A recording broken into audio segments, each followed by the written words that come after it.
प्रसंगाचा मनावरती परिणाम झालेला आहे खोलवर आणि त्यातून बाहेर निघायचंय, मूव्ह ऑन करायचंय, दुसऱ्या नात्यामध्ये जायचंय परत. मग त्या गोष्टीपासून हील कसं होणार? ज्या वेळेला तुम्ही पहिल्या नात्यातून बाहेर पडता त्याच्यानंतर एक मोठा स्पेस द्यायचा.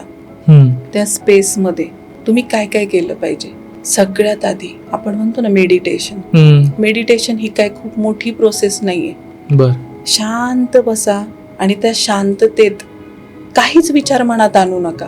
सुरुवात अशी करा, शांत बसा आणि विचारा ना स्वतःला, अशा कुठल्या गोष्टी माझ्यातच कमी होत्या ज्याच्यामुळे ही परिस्थिती निर्माण झाली? प्रत्येक वेळेला समोरचाच व्यक्ती जबाबदार आहे का?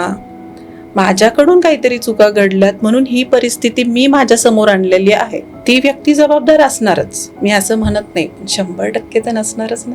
तर मग पुढच्या नात्यात मला जायचंय तर ते तुम्ही अभ्यास करूनच पुढच्या नात्यात गेलं पाहिजे. स्वतःवर तुम्ही काम करा. सबकॉन्शियस माइंडमधनं ती निगेटिव्हिटी, ती ऊर्जा ज्याच्यामुळे तुम्ही अडकून राहिलात आयुष्यात, करा ना क्लीन.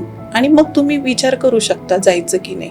जुने दुखणे घेऊन नवीन नात्यात जायचं म्हणजे परत ते रडगाणं आयुष्यात परत खेचून आणायचं.